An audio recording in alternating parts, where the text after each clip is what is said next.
live. Emma, good afternoon. Good afternoon, John.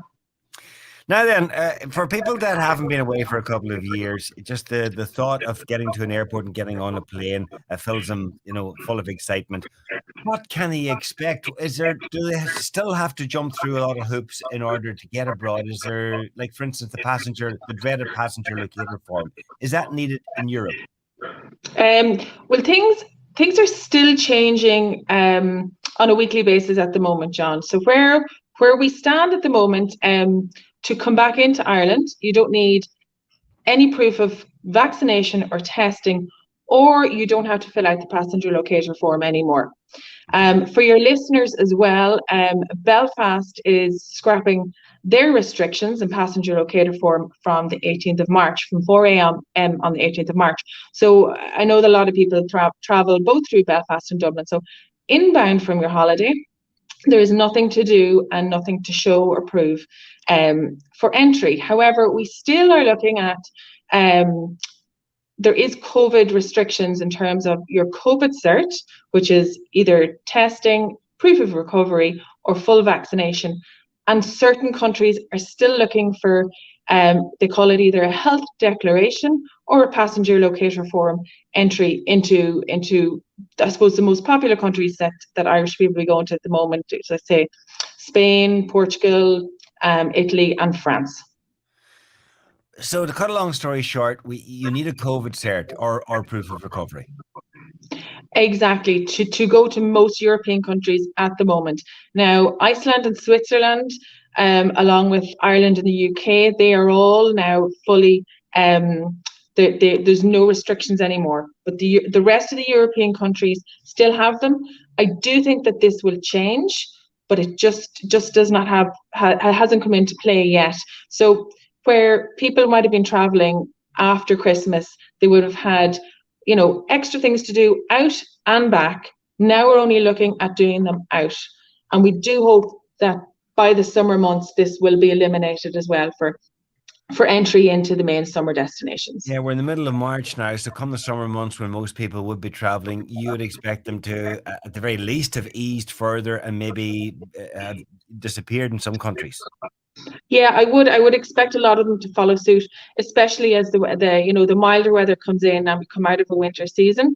I think as well, I know that there was two main reasons for them being lifted here, and one was to help the Ukrainian um, refugees that if they needed to come to Ireland, but also to open the doors for inbound tourism and remove any restrictions for visitors coming to Ireland. Now, the rates of COVID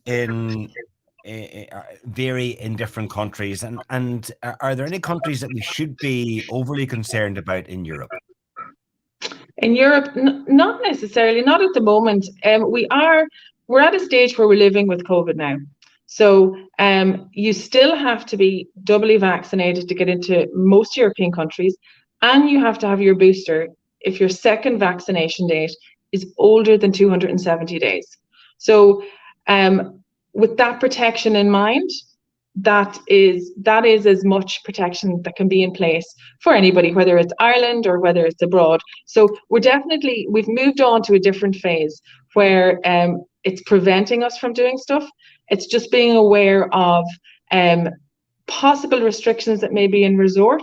For example, in Spain at the moment, you still need to wear a mask indoors and on public transport.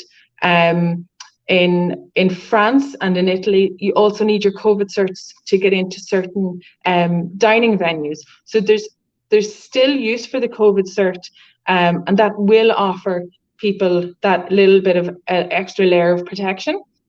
So it's not getting caught out and being informed of the requirements to get into a country. I don't think the levels of COVID where Irish travellers are going on their leisure vacations, I don't think that there's any elevated areas that would be any higher than what we are in Ireland at the moment. But just to stress again, the COVID cert is still important, and if it's older than 9 months, 270 days, then you just need to have proof of a booster. And the restrictions. I mean, there were curfews. bars and restaurants closing down at a certain time, but they're easing now. So things, you might be asked for your COVID cert in different places, or you might have to wear your mask, until you get into a seat. But restrictions are easing. They are. They definitely are easing.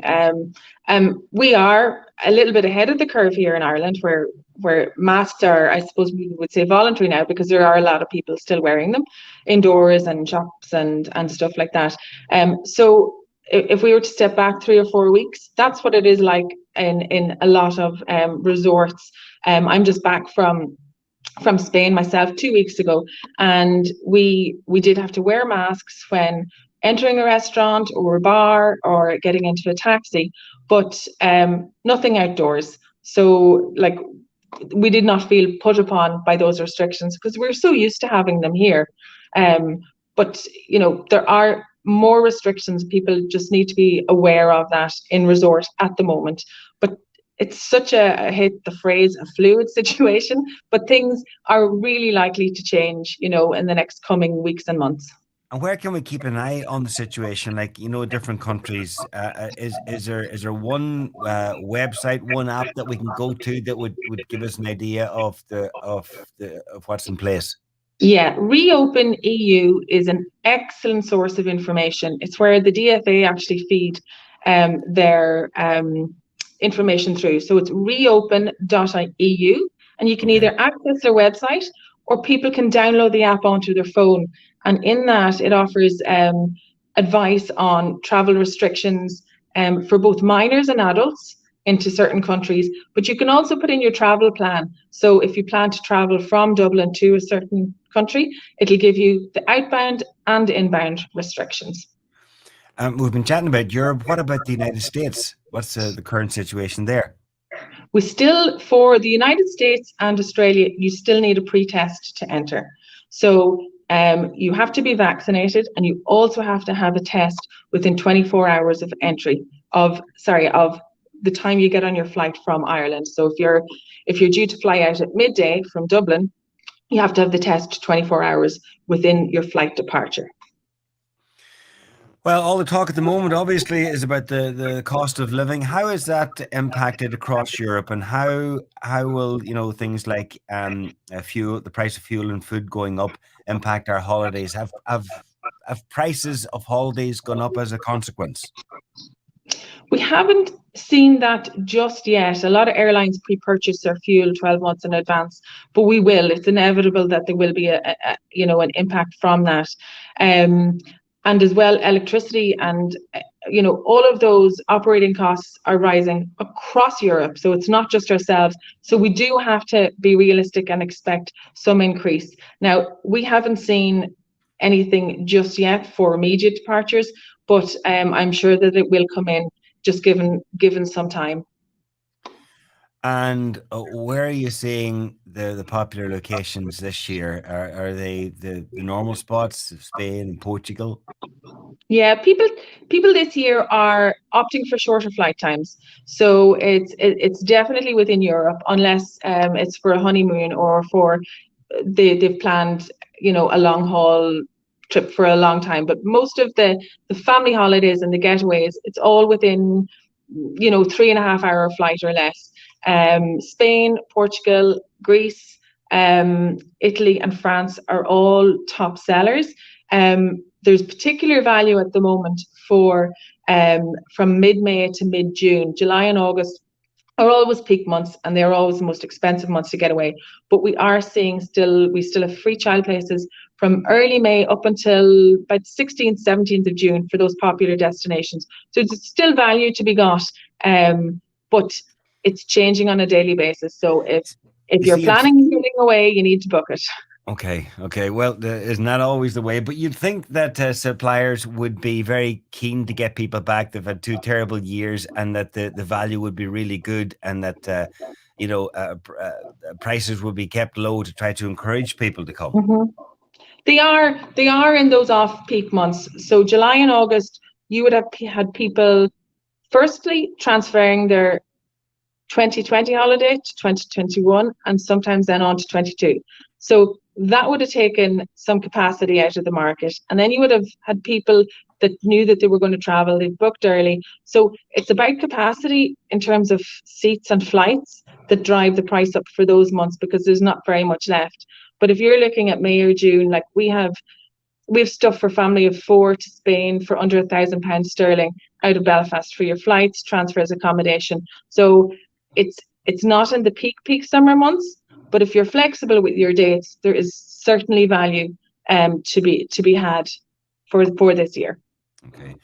But the advice, as always, is to check out what's available and book as early as you can. Book early, that's the key. All right. Emma McHugh of Atlantic Travel, thanks a million. Appreciate it, Emma. Thank you, John. Grab a great St. Patrick's Day deal at Screwfix. Save €25 on the Arabauer 18-volt